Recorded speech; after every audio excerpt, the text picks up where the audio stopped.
কি বলছিলাম একজন বলুন। হ্যাঁ, জয় শ্রী রাধে। আবার এসব কি করছেন? তাহলে তিনজন ব্যক্তিকে খুঁজে পেয়েছে তো? তাহলে উত্তম মালাটি কোথায়? জয় রাধে, জয় রাধে, জয় শ্রী রাধে। এখানে দেখেন, জয় শ্রী রাধে, জয় শ্রী রাধে।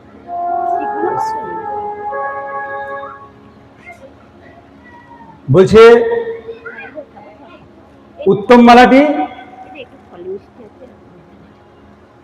ঠিক আছে আপনি রাখুন, ঠিক আছে, এখানে এখন প্রণাম করেন না। বলছে উত্তম মালাটি ভগবান কৃষ্ণ বসে আছেন, ওই সিংহাসনে বসেন ভগবান কৃষ্ণ, ওই সিংহাসনে উত্তম মালাটি পরিয়ে দিন। নারদ সেই মালাটি ওইখানে পরিয়ে দিল। পরিয়ে দেওয়ার পর বলছে মধ্যম মালাটি, বলছে মধ্যম ব্যক্তি তো আপনি নিজে স্বয়ং, আপনি সাধু নারদ, আপনার থেকে বড় সাধু তো ত্রিভুবনে নেই আর, আপনি মধ্যম ব্যক্তি। মধ্যম ব্যক্তিকে সেই মালাটি পরিয়ে দিল। বলছে অধম কি আছে তাহলে? যুধিষ্ঠির বললেন আমি একমাত্র অধম, আমার থেকে অধম এই জগৎ সংসারে আর নেই, তাই এই অধমের মালাটি আমায় পড়াতে পারে না। নারদ ছুটতে ছুটতে এলো ভগবানের কাছে। ভগবানের কাছে এসে বলল প্রভু, তুমি ঠিকঠাক বিচার নিয়েছ, তুমি পক্ষপাতিত্ব করনি। আমি মনে করেছিলাম তুমি পক্ষপাতিত্ব করেছ। তুমি তো ভালোবাসার কাছে নত স্বীকার করেছ। ভালোবাসা, একটু ভালোবাসা। যখন এই যুদ্ধ আরম্ভ হয় কুরুক্ষেত্রের, তখন দুর্যোধন এবং অর্জুন দুজনেই ভগবানকে চেয়েছিলেন। তো ভগবান বলেছিলেন আগামীকাল সকালবেলা আমার কাছে আগে যে যাবে, আমি যাকে আগে দেখতে পাবো তাকে আমি, সে প্রথম যেটা চাইবে তাকে আমি সেটা দেব। যুধিষ্ঠির গিয়া, দুর্যোধন গিয়ে আগে হাজির হয়েছেন। হাজির হয়ে মাথার কাছে এসে বসে আছেন। হ্যাঁ, আমি আগে এসেছি। মাথার কাছে বসে আছেন, গম্ভীর্য, কেন ওর তো অহংকার আছে, মাথার কাছে বসে আছেন। অর্জুন তার চরণের কাছে বসে আছেন। যখন ঘুম ভাঙলো ভগবানের, তাকিয়ে দেখছে, চরণের দিকে তাকিয়ে দেখছে অর্জুন বসে আছেন। অর্জুনকে বলছে অর্জুন তুমি এখানে বসে আছো, কখন এসছো তুমি? বলছে প্রভু আমি অনেকক্ষণ এসছি। দুর্যোধন সঙ্গে সঙ্গে বলছে আমি এসছি, আমি অর্জুনের আগে এসছি।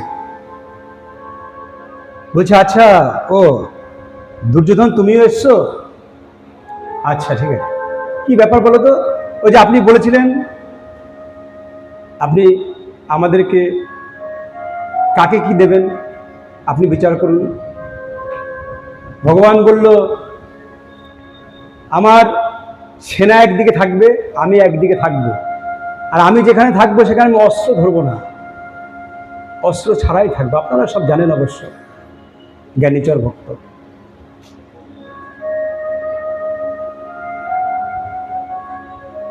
দুর্যোধন বললেন তুমি যখন অস্ত্রই ধরবে না তাহলে তোমাকে নিয়ে কি করবো? তোমার এই অক্ষয়ণী সেনাই আমাকে দাও। দুর্যোধন নাচতে নাচতে চলে গেলেন সেই সেনা নিয়ে। এদিকে অর্জুন কি করছেন? অর্জুন কিছুই চায়নি ভগবানের কাছে। ভগবানকে অর্জুন জিজ্ঞাসা করছে, দেখুন কি সুন্দর কথা এখানে আছে। ভগবান অর্জুনকে জিজ্ঞাসা করছে অর্জুন তুমি কি চাও? অর্জুন বলছে প্রভু আমি আপনার কাছে কিছুই চাই না। তাহলে এসছো কেন এখানে? কিসের জন্য এসছো? কিছু যখন চাও না কেন এসছো তুমি? বলছে আমি নিজেকে তোমার কাছে দিতে এসেছি, আমি নিতে আসিনি, আমি নিজেকে দিতে এসেছি। তুমি এই যুদ্ধ কিভাবে পার করবে তুমিই জানো, আমি কিছু তোমার কাছে নিতে আসিনি। আমি তোমাকে আমার নিজেকে দিতে এলাম, তোমার কাছে সমর্পণ করলাম। আমি এই কুরুক্ষেত্রের যুদ্ধ তুমি কিভাবে করবে তুমি জানো, আমি জানি না। তবেই ভগবান অর্জুনের সারথি হয়েছিল। আমরা ভগবানকে, সেই তো বললাম, আমরা ভগবানকে সারথি করতে পারিনি, আমরা দেইনি তাকে, নিজেকে সঁপে দেয়নি ভগবানের কাছে যে ভগবান আমি তোমার, তুমি আমার। একবার বলি মন থেকে, হৃদয় থেকে একটু যদি বলতে পারতাম, প্রভু আমি তোমায় সবটা দিলাম, আমি তোমায় সবটা দিলাম প্রভু, যদি একটু হৃদয় দিয়ে বলতে পারতাম, তাই বলতে পারলাম। অর্জুন বলছে প্রভু আমি তোমায় দিতে এলাম, আমি যুদ্ধ করার জন্য সেনাও চাইনি, তোমাকেও চাই না, আমি নিজেকে তোমায় দিতে এলাম।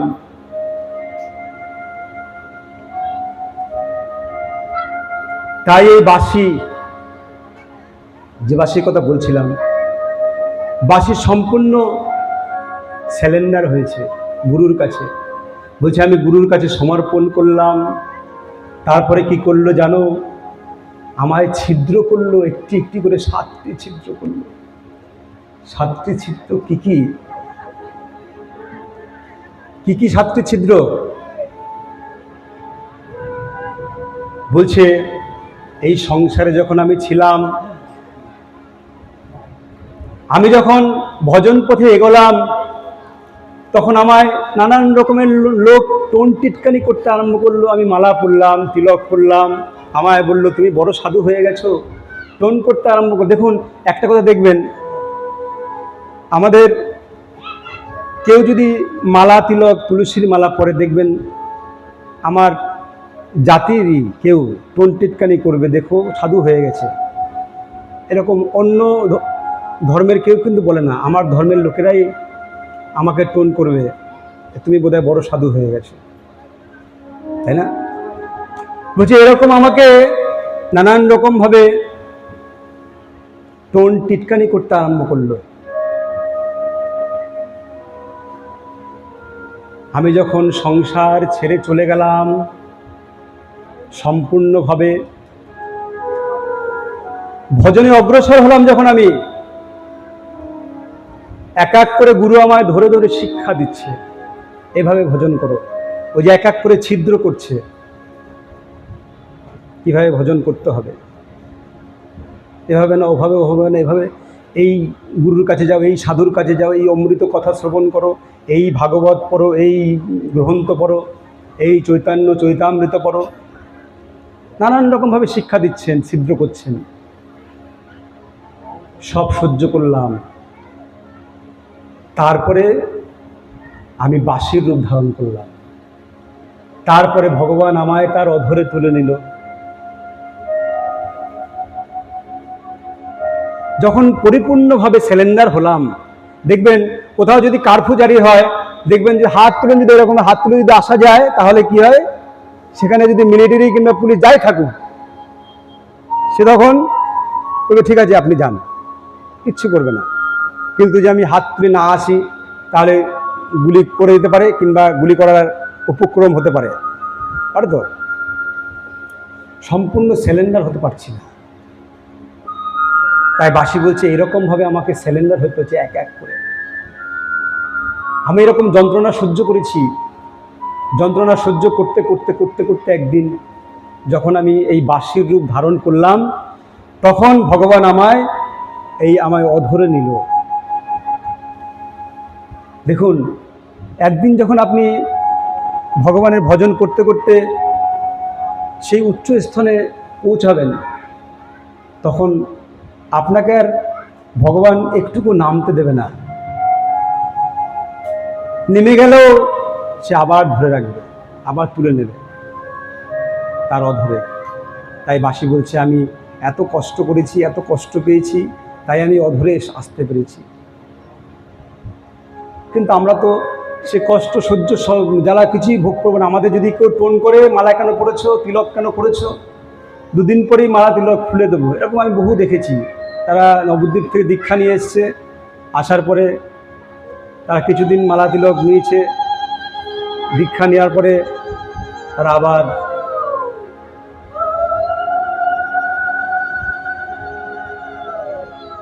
যেরকম সেরকম হয়ে গেছে।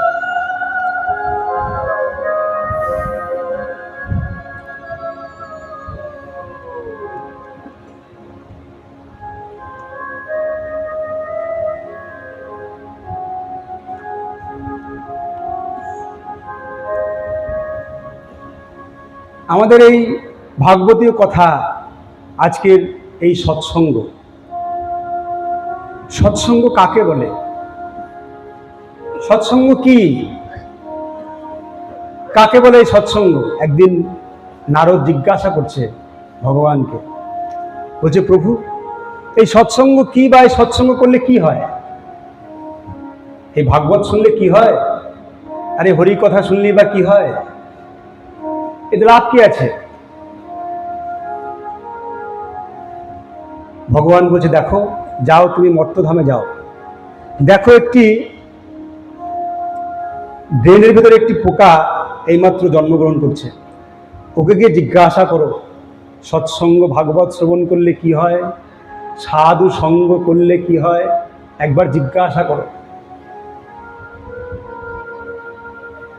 তো উনি গেলেন, গিয়ে উনি সেই পোকাটির কাছে জিজ্ঞাসা করলেন যে বলো তো সৎসঙ্গ করলে কি হয়, ভাগবত শ্রবণ করলে কি হয়, সাধু সঙ্গ করলে কি হয়?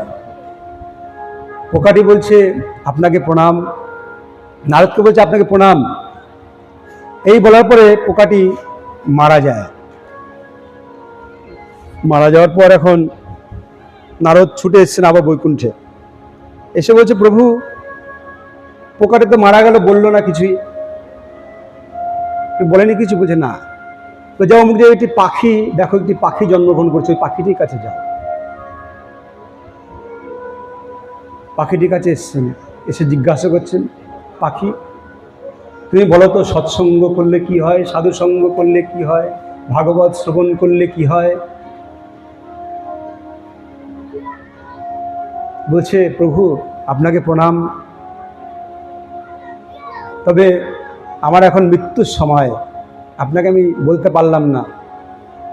এই বলে পাখিটিও মারা গেলেন। তা নারদ দেখছে এক এক করে সব মারা যাচ্ছে, ভগবানের কাছে আবার ছুটে গেছেন, গিয়ে বলছে প্রভু পাখিটি তো মারা গেছে। বলছে যাও অমুক জায়গায় রাজার ছেলে জন্ম নিয়েছে, রাজপুত্র, তাকে গিয়ে জিজ্ঞাসা করো, সে বলবে, তোমার উত্তর সে দেবে।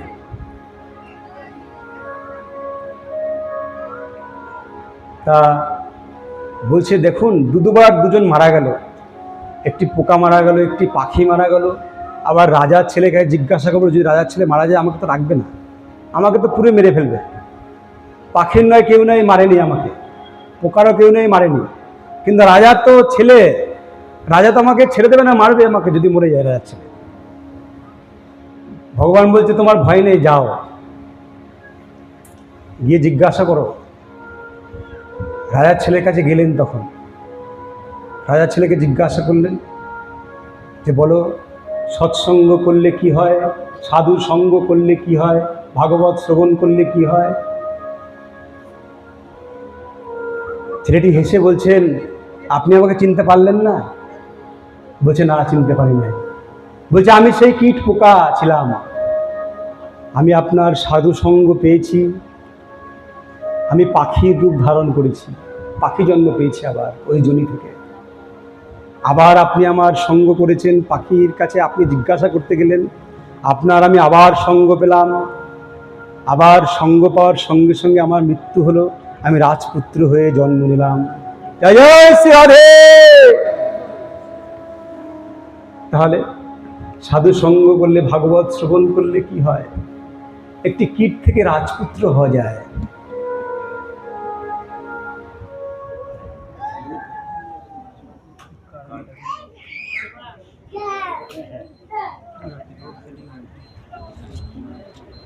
জয় রাধে,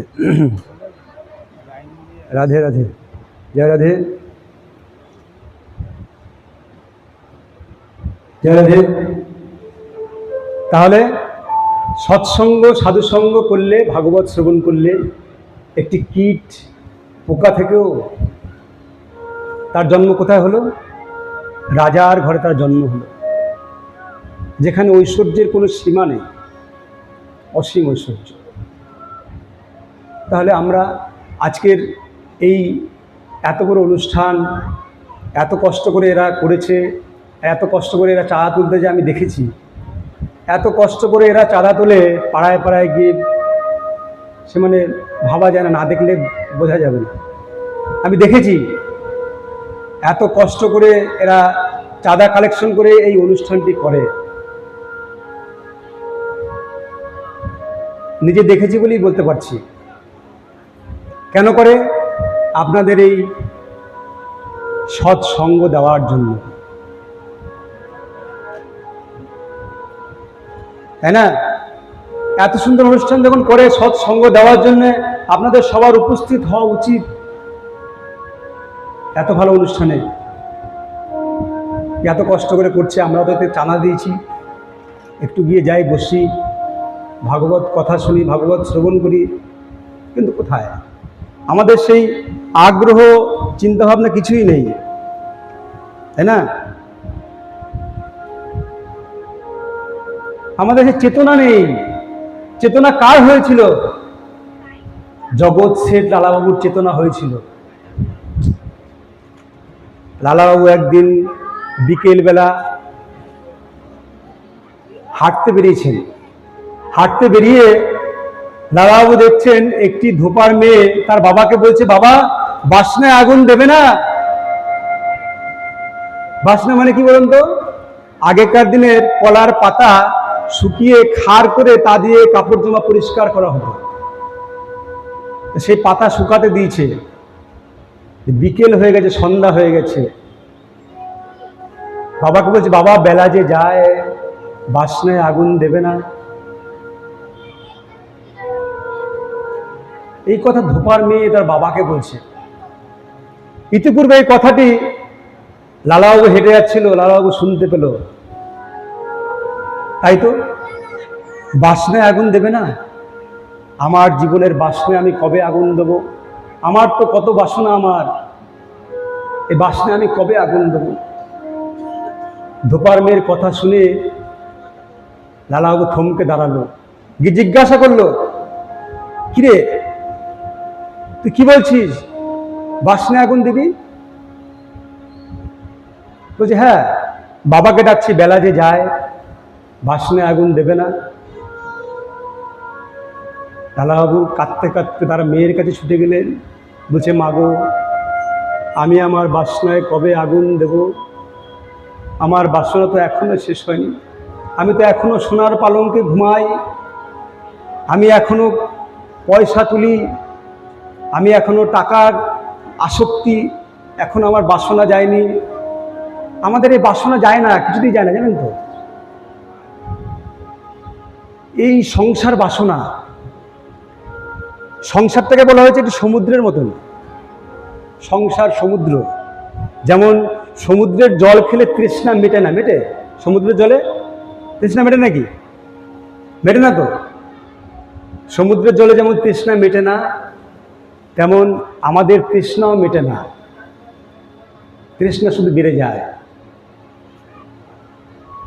তাই বলা হয়েছে সংসারকে সংসার সমুদ্র বলা হয়েছে। এই সমুদ্রের জল খেয়ে তৃষ্ণা কখনো মিটবে না। খেতে হবে পরিষ্কার পরিচ্ছন্ন জল, তবেই তৃষ্ণা মিটবে। পরিষ্কার পরিচ্ছন্ন কি? ওই যে ভগবানের কথা, ভগবানের নাম, ভগবানের গুণ, ভগবানের লীলা, এটাই হচ্ছে পরিষ্কার পরিচ্ছন্ন জল। এ যত খাবে আস্তে আস্তে তৃষ্ণা, তাও তৃষ্ণা যদি তৃষ্ণারও হয়, তাহলে তার তৃষ্ণা মিটবে না, আরও চাইবে সে, চাহিদা বাড়বে। এই কথা যত শুনবে তত চাহিদা বাড়বে, তৃষ্ণা মিটবে না সহজে, তাই না?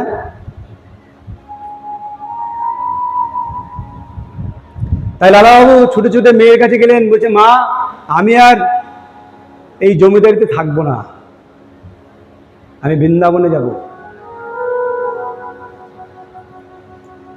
বলছে, বাবা তুমি বৃন্দাবনে যাবে? ছেড়ে সব কিছু ছেড়ে দিয়ে বৃন্দাবনে যাবে, এই জমিদারি ছেড়ে দিয়ে? বলছে, হ্যাঁ মা, আমি আর থাকবো না, জমিদারি তো অনেকদিন জমিদারি করলাম, এবার আমি বৃন্দাবনে যাব। তো লালাবাবু তখনকার সময়, তখন ইংরেজ আমল ছিল, তার একজন বন্ধু ছিল এবং শত্রুও ছিল, সে জগৎ শেঠ তার নাম ছিল। তার সঙ্গে চির শত্রুতা ছিল। তো লালাবাবু যখন বৃন্দাবনে গেছে, গিয়ে গুরুদেবের কাছে দীক্ষা চাইছে, গুরুদেব আমার দীক্ষা দিন। বলছে তোমার দীক্ষা দেবো, তোমাকে তো চিনি না আমি, কে তুমি? দেখুন, এখানে গুরু করতে গেলে গুরুকেও চিনতে হয় শিষ্যকে, আর শিষ্যকে চেনা উচিত গুরুকে। বলছে জল খাও ছাইন না, গুরু করো জাইন না। গুরু জেনে শুনে করতে হয়। গুরু আমায় কি করে? গুরু আমায় কি দেবে? দিব্য জ্ঞান দান করবে গুরু আমায়। দীক্ষা, দীক্ষা কথার অর্থ কি? দীক্ষা, দীক্ষা দিশা দেখায় আর শিক্ষা দেয়, শিখায়। শিক্ষার হচ্ছে খেয়েওটা, দীক্ষার হচ্ছে দিতে। তো তাহলে দীক্ষা দিশা দেখাবে এবং শিক্ষা দান করবে, এবং আমায় দিব্য জ্ঞান দান করবেন কর্মে।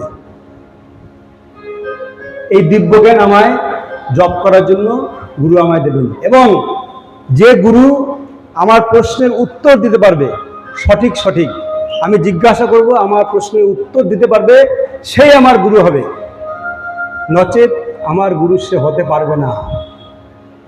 ওই জন্য বলছি জল খাও ছাইন না, গুরু করো জাইন না। গুরু জেনে শুনে করতে হবে। বলছে গুরুকরণ করতে হলে 12 বছর থাকতে হয় গুরুর কাছে।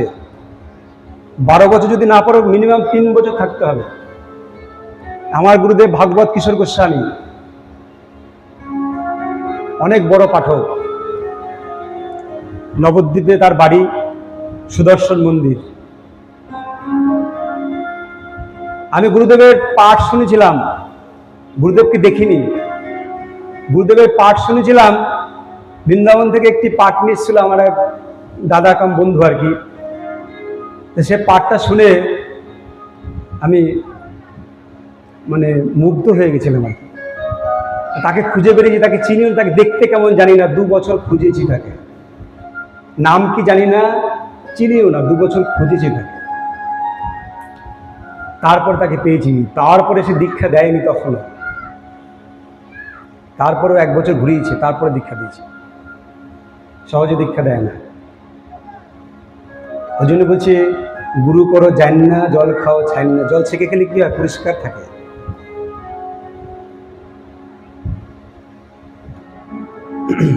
আর গুরুদেবের কাছে যখন গেছে, গুরুদেব বলছে তোমাকে তো আমি চিনি না, তোমাকে আমি দীক্ষা দেবো কিভাবে? যাও তো দেখি। বলছে আমাকে চেনেন না, আমি লালাবাবু, অমুক জমিদার আমি। বলছে বাবা জমিদারি তো এখানে চলবে না, এখানে জমিদারি চলবে না। তাহলে কি করতে? বলছে ভিক্ষা করতে হবে। ভিক্ষাবৃত্তি করতে পারবে? লালাবাবু বললে হ্যাঁ পারবো ভিক্ষাবৃত্তি করতে। লালাবাবু ভিক্ষা করতে চললেন। ভিক্ষা করে অনেকদিন ধরে ভিক্ষা করে এসছেন। আসার পরে গুরুদেবকে প্রণাম করে গুরুদেবকে বলছে গুরুদেব ভিক্ষা করে এসছি আমি। বলছে কোথায় ভিক্ষা করে দেখি? বলছে এত কত চাল ডাল নিয়ে এসছো, পয়সা করি, এসব দিয়ে কি হবে? বলছি কেন? আপনি তো ভিক্ষা করতে বললেন। বলছি ভিক্ষা করতে বলেছি তোমাকে, তুমি তোমার গ্রামে গেছিলে ভিক্ষা করতে। দেখবেন যারা গ্রামের লোক সেখানে সে ভিক্ষা করে না, অন্য জায়গায় ভিক্ষা, যারা এটা বুঝতে না পারে যে আমি ভিখারি বা কিছু একটা মার্জনা করবেন। এরকম ব্যাপার আর কি। তা বলছে তুমি কোথায় ভিক্ষা করেছো? বলছে আমি এখানে ভিক্ষা করেছি। বলছে যাও, তোমার চিরশত্রু কে ছিল? বলছে জগৎ শেঠ। বলছে তার কাছে গিয়ে ভিক্ষা করো,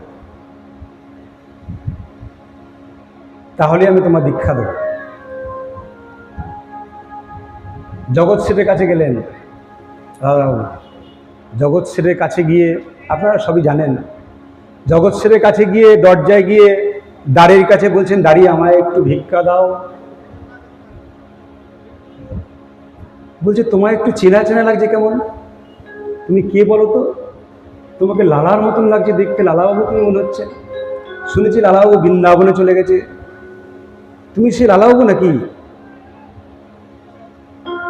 বলছে সে লালাবাবু মারা গেছে, আমায় একটু ভিক্ষা দাও। যখন গলার আওয়াজ শুনতে পেয়েছে তখন চিনতে পেরে গেছে দাঁড়িয়ে। চিনতে পারার পরে জগৎ শেঠকে খবর দিয়ে জগৎ শেঠকে গিয়ে বলছে, প্রভু মালিক বাবু দেখুন দেখুন। এদিকে জগৎ শেঠ ওই লালাবাবুকে যে এনে দিতে পারবে তার মাথার দাম দিয়েছিল 50,000 টাকা তখনকার দিনে, যে লালাবাবুর মাথা এনে দিতে পারবে। তখন বলছে, দাঁড়িয়ে গিয়ে বলছে, বাবু দেখুন আপনার দুয়ারে কে এসছে। বলছে, কে এসছে রে? বলছে, লালাবাবু দেখুন, আপনি যাকে 50,000 টাকা দিয়ে মাথা কিনবেন বলেছিলেন সে এসছে দুয়ারে ভিক্ষা নিতে। বলছি, কি বলছিস রে? বলছে, হ্যাঁ। জগৎ শেঠ ছুটে ছুটে এলো, দরজার কাছে এসে জগৎ শেঠ দাঁড়িয়ে যখন দেখছে লালাবাবুকে, দেখে চোখে অশ্রু ঝরছে, হা কৃষ্ণ বলে কাঁদছে, হা কৃষ্ণ হা রাধে বলে কাঁদছে।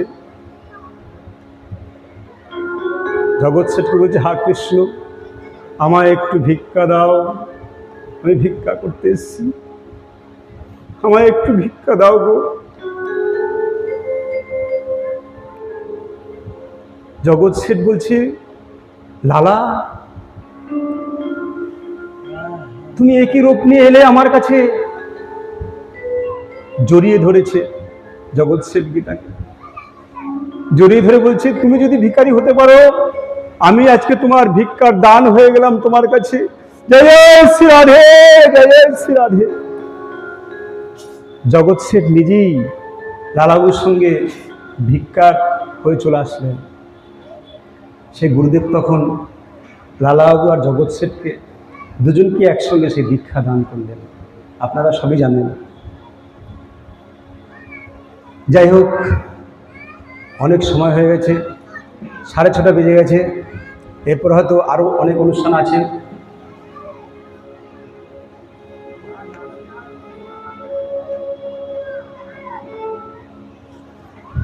এরপর অনুষ্ঠান কটা আছে? শেষের দিকে করবো? ঠিক আছে, আচ্ছা ঠিক আছে। কমিটির নির্দেশ আর একটু বলার জন্য। যাই হোক, আমরা অজামিলের কথা অনেকেই জানি, জানি না? অজামিল উপাখ্যান অনেকেই আমরা শুনেছি বা জানি, তাই তো? অজামিল কে ছিলেন?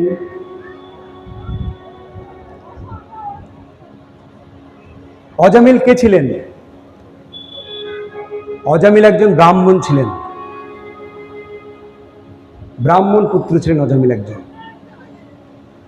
সে পিতার জন্য কাঠ আনতে গেছিল জঙ্গলে, বনে। তো জঙ্গলে যখন কাঠ আনতে গেলেন, কাঠ আনতে গিয়ে দেখেন একটি শূদ্র একটি রমণীর সাথে রয়েছেন। এই দেখে অজামিলের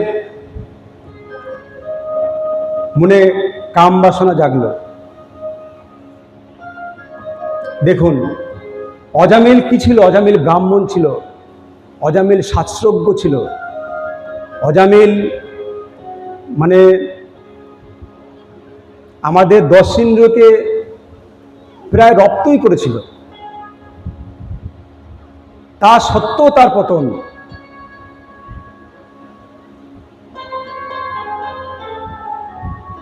অজামিলের সুন্দর স্ত্রী ছিল, বাবা মা ছিল, সেসব উপেক্ষা করলো অজামিল। উপেক্ষা করে কি করলো অজামিল?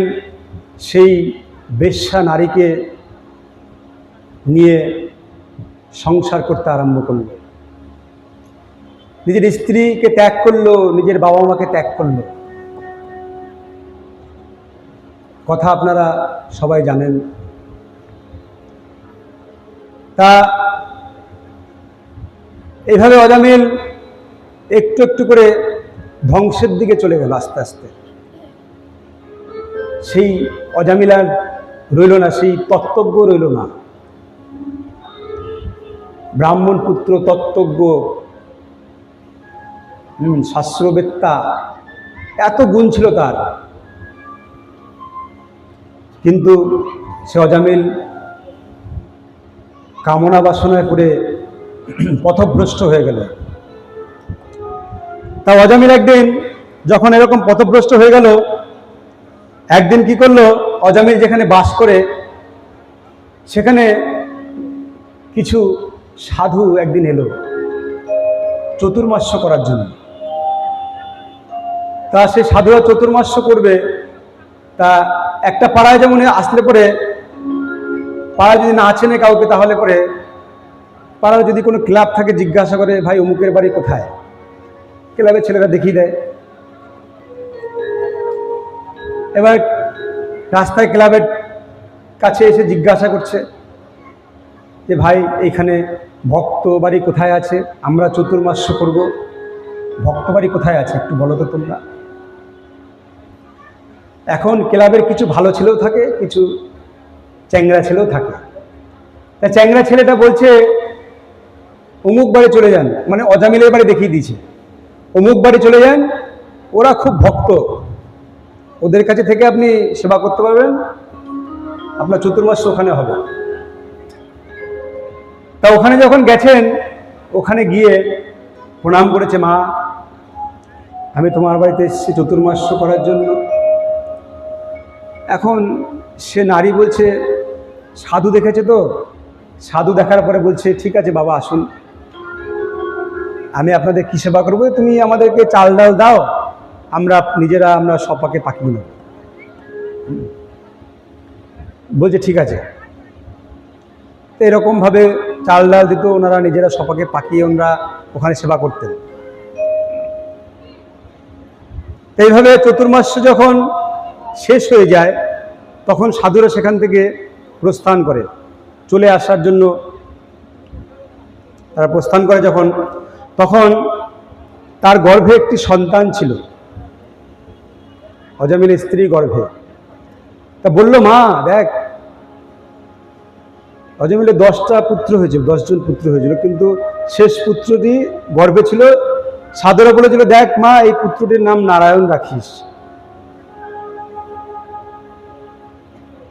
বলে ঠিক আছে, আপনাদের কথাই রাখবো, এই পুত্রটির নাম আমি নারায়ণে রাখবো। তা যখন সাধুরা বলে চলে গেলেন, পুত্রটি যখন হলো, হওয়ার পরে পুত্রটির নাম নারায়ণ রাখলেন। নারায়ণ সবার ছোট ছেলে, ছোট ছেলে হলে কি হয়, সবার আদরের হয়, হয় কি না, ছোট বাড়ির ছোট মানে একটু আদরের, তাই তো, মায়েরা ভালো জানবে। তা এই করতে করতে অজামিল বৃদ্ধাবস্থা হয়ে গেছে। বৃদ্ধাবস্থা, অজামিল ঠিক মতন চলতে পারে না, রোজগারও করতে পারে না। হঠাৎ যমদূত এসছে 4 জন তাকে নেওয়ার জন্য। মানে ও তো ভালো কিছু করে না, চুরি ডাকাতি ছিনতাই আজে বাজে কাজকর্ম এসব করেছে, কুকর্ম করলে যা হয়।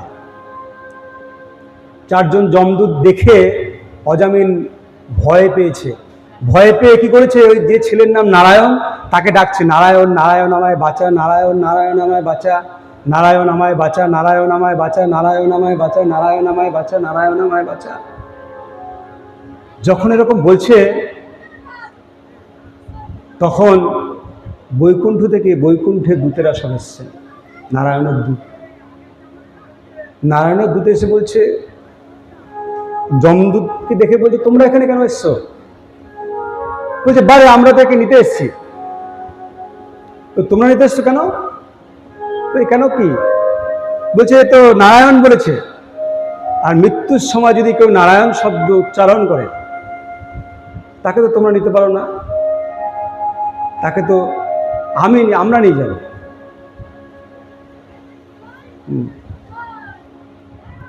যমদূতেরা বলছে না, আমাদের যমরাজা আমাদের পাঠিয়েছে, আমরা নিয়ে যাব। বলছে না, হয় না, মৃত্যু আসন্ন ব্যক্তি যদি ভগবানের নাম নেয় তাহলে সে ব্যক্তি বৈকুণ্ঠে ধামে যায়, সে ব্যক্তিকে তোমরা নিতে পারো না কিছুতেই, যত পাপই করুক। বলছে হতে পারে না। এই নিয়ে তর্ক বিতর্ক শুরু হয়েছে। যখন তর্ক বিতর্ক শুরু হয়েছে, তখন নারায়ণের যারা দূত ছিল তারা জিজ্ঞাসা করছে, বলছে আচ্ছা তোমরা এরকম তর্ক করছো, তাহলে ধর্মটা কি একটু বুঝিয়ে বলো তো। বলছে ধর্ম যা ধারণ করে তাই ধর্ম। বলছে কি ধারণ করে? ধারণ করে মানে ধর্ম হয়ে গেল? খুব সহজ কথা। ধারণ করে মানে ধর্ম, যাহা ধারণ করে তাহাই ধর্ম। বুঝি কিরকম? ধর্মের ব্যাখ্যা আমাকে দাও। তখন এখানে ওই বৈকুণ্ঠের নারায়ণের যারা দূত ছিল, ওই দূতের সঙ্গে যমদূতের সাথে কথোপকথন চলছে। ধারণ কি? ধারণ কি ধারণ করবে? বলছে শাস্ত্র মেনে যারা চলে, শাস্ত্র মেনে যে ধারণ করে, যাহা ধারণ করবে সেটাই ধর্ম। শাস্ত্র মেনে যাহা ধারণ করবে সেটাই ধর্ম, আর শাস্ত্রবিহীন যা তুমি করবে সেটাই অধর্ম, শাস্ত্রবিরুদ্ধ। শাস্ত্রবিরুদ্ধ কেমন? আমি একটু ছোট করে বুঝাই। যেমন ধরুন, আমাদের আইনের বই লেখা আছে বাঁ দিক দিয়ে যেতে হবে, আমাদের রাস্তায় চলতে হলে বাঁ দিক দিয়ে যেতে হবে, তাই তো? এখন যদি আমি ডান দিকে যাই কি হবে? অ্যাক্সিডেন্ট হবে কিনা? শাস্ত্র বিরুদ্ধ হলো কিনা? শাস্ত্র বিরুদ্ধ হলেই তো ভয়, অ্যাক্সিডেন্ট। আর শাস্ত্র সঙ্গে নিয়ে যদি আমি চলি, আমি যদি বাঁ দিকে চলি, আমার কোনো ভয় নেই, অ্যাক্সিডেন্ট হওয়ার ভয় থাকবে না, তাই তো? তাহলে কি ধারণ করা উচিত? শাস্ত্রে যা আছে তাই ধারণ করা উচিত। শাস্ত্র বিরুদ্ধ যা আছে, শাস্ত্র বিরুদ্ধ কি আছে? মদ, গাঁজা, বিড়ি, সিগারেট ইত্যাদি আরো নানান রকমের নেশা আছে, এগুলো শাস্ত্র বিরুদ্ধ। এই যে একটু আগে আমি বলছিলাম ভাগবতের লাস্টের অক্ষর ত, ত্যাগ করো। কি ত্যাগ করবে? তোমার যা যা খারাপ তুমি সেটাকেই ত্যাগ করবে। তুমি জেনে নাও তোমার কি কি খারাপ আছে, কোনটা কোনটা খারাপ আছে। তোমার যা যা খারাপ আছে তোমার থেকে ভালো কেউ জানে না। আমার কি কি খারাপ আছে আমার থেকে ভালো কেউ জানে? আমার কোনটা কোনটা খারাপ, শুধু সেটাকে ত্যাগ করো। আমার কোনটা কোনটা খারাপ, তারই নাম ভাগবত। এরকম কথোপকথন চলতে চলতে তখন এই কথা তো সব শুনলেন অজামিল। অনেকে বলেন এই কথা শুনতে শুনতে নারায়ণ বলতে বলতে যমদূতরা চলে গেল, আর নারায়ণের দূতেরা অজামিলকে নিয়ে বৈকুণ্ঠে চলে গেল। না, গ্রন্থে তা লেখা নেই। এই কথা শোনার পরে অজামিল হরিদ্বারে গিয়েছিল। এই তর্ক বিতর্ক হতে হতে ওখান থেকে যমদূতরাও চলে যায় এবং নারায়ণের দূতেরাও চলে যায়। তা দেখছি আমি কিছুক্ষণের জন্য আমি ভগবানকে স্মরণ করলাম, তার জন্য আমার নিতে এলো ভগবান। নারায়ণ দূত পাঠিয়ে দিল আমাকে নেওয়ার জন্য। তাহলে যে আমি একটু ভগবানের ভজন ভালো করে করি, তাহলে আমার কি হতে পারে? তখন সঙ্গে সঙ্গে দেখলেন তাকিয়ে যমদূত নেই, আর বৈকুণ্ঠের নারায়ণের দূতেরাও নেই। তখন অজামিল বলল, আর সংসার করবো না, অনেক করেছি, অনেক পাপ কার্য করেছি। অজামিলের আগের কথা তখন মনে পড়ে গেল। সঙ্গে সঙ্গে অজামিল কি করলো? সংসার ত্যাগ করে হরিদ্বারে গিয়ে ভজন করতে আরম্ভ করলেন। সেখান থেকে ভজন করে অজামিল তখন বৈকুণ্ঠে লাভ করলেন। এই হচ্ছে অজামিলের উপাখ্যান। যাই হোক, আজকের আপনাদের সামনে অনেক কিছু বললাম। অনেকবার কারেন্ট চলে গেছে, তো একটু আপনাদের অসুবিধা হয়েছে।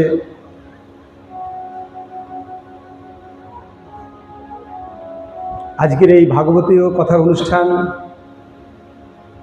এখানে আমি আজকে বিশ্রাম রাখছি। আগামীকাল যদি মহাপ্রভুর কৃপা হয় তাহলে আবার পাঠ করব। তার আগে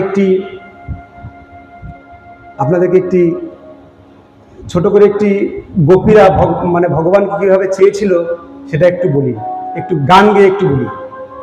একটা গান, যে গানটি নজরুল ইসলাম লিখেছিল, নজরুল গীতি। সখী সে হরি কেমন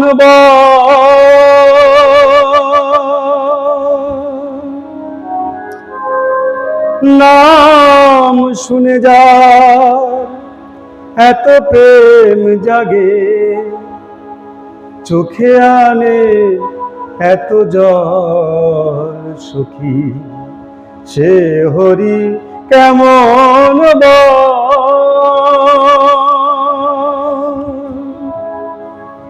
তারে কি নামে ডাকিলে আসে, কোন রূপ গুণ পাইলে সে রাধা সম ভালোবাসে, তারে কি নামে ডাকিলে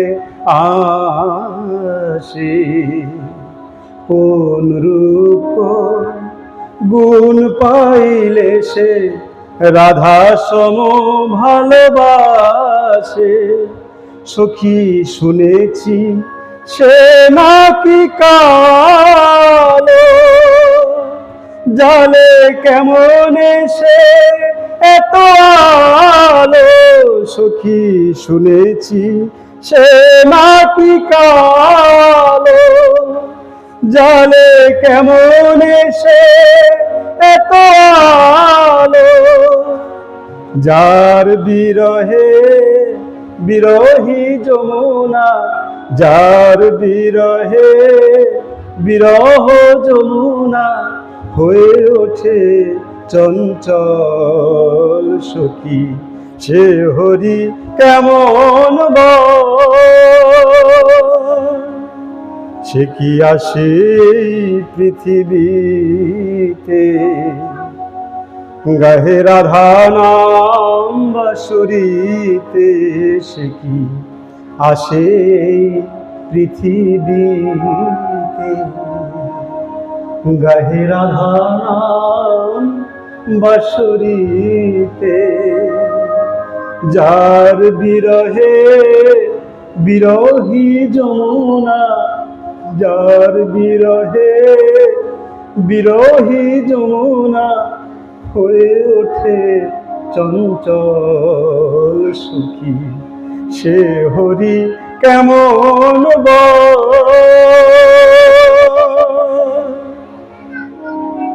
তারে কি নামে ডাকিলে আসে, কি নামে ডাকলে আসে গো বাবা? ডাকুন, একটু অশ্রু দিয়ে তাকে ডাকুন, দেখবে তাকে পাবে একদিন। একটু অশ্রু ঝরো তার জন্য, শুধু একটু অশ্রু চায় আমাদের কাছ থেকে, ভালোবাসা চায়, প্রেম চায়। গোপীরা তাকে কিছু দেয়নি, একটু প্রেম দিয়েছিল, একটু ভালোবাসা দিয়েছিল, একটু অশ্রু ঝরিয়েছিল তার জন্য। 10 ইন্দ্রিয় দিয়ে তাকে ভালোবেসেছিল, তাই তো তাকে ভুলতে পারেনি গো মা, তাকে গোপীরা ভুলতে পারেনি তার জন্য। যখন ভগবান চলে গেছেন বৃন্দাবন ছেড়ে অক্রূরের সঙ্গে, তারপরও গোপীরা তাকে ভুলতে পারেনি। সেরকম একটু ভালোবাসো। 10 ইন্দ্রিয় আমাদের আছে, একটা ইন্দ্রিয় দিয়ে ভালোবাসো। আজ থেকে প্রতিজ্ঞা করো, একটা যে কোনো 10টা ইন্দ্রিয়ের একটা ইন্দ্রিয় দিয়ে আমি ভগবানকে ভালোবাসবো। দেখো তুমি ভগবানকে না পেলে তখন বলবে আমাকে। আমাদের 10 ইন্দ্রিয় আছে, একটা যে কোনো একটা ইন্দ্রিয় দিয়ে ভগবানকে ভালোবাসো না, যে আজকে এই ইন্দ্রিয়টা আমি ভগবানের জন্য রাখলাম, এই ইন্দ্রিয় দিয়ে আমি ভগবানের সেবাই শুধু করব, অন্য কোনো কাজ করব না, এই প্রতিজ্ঞা করো। গোপীরা সবসময় এই চিন্তা করতেন। সখী কথা বলতে সবসময় কথা বলতেন, এক সখীকে আর এক সখী বলছে, সখী সে হরি কেমন নাম শুনে যা এত প্রেম জাগে, চোখে আনে এত জল সখী, সে হরি কেমন তারে কি নামে ডাকিলে আসে, কোন গুণ কোন রূপ পাইলে সে রাধা সম ভালোবাসে। আমার কোন গুণ থাকলে আমাকে রাধার মতন ভালোবাসবে, সেই চেতনাটুকু মনের মধ্যে শুধু আমি, যে আমার কোন গুণটা থাকলে ভগবান আমায় একটু ভালোবাসবে। দেখি তো আমি একটু আমার সেই গুণ আনতে পারি নাকি, যে গুণ দিয়ে রাধারানীকে, যে গুণে রাধারানীকে এত ভালোবাসে, পাগলের মতন চায় রাধারানীকে। কোন এমন কি গুণ? শুনেছি সে নাকি কালো, জালে কেমন এসে এত আলো সখী, শুনেছি সে নাকি কালো, জালে কেমন এসে এত আলো, যার বিরহে বিরহী যমুনা, যার বিরহে বিরহী যমুনা হয়ে ওঠে চঞ্চল সখী, সে হরি কেমন নাম শুনে যার এত প্রেম আসে, চোখে আনে এত জল সখী, সে হরি কেমন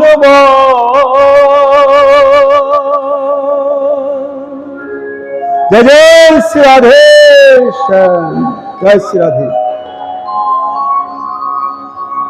সকলকে আমার দণ্ডবত প্রণাম জানিয়ে আজকের কথা এখানে বিশ্রাম করছি। যদি মহাপ্রভুর কৃপা হয় আগামী দিন, কিন্তু আগামী দিন আমার সময়টা খুব অসময়।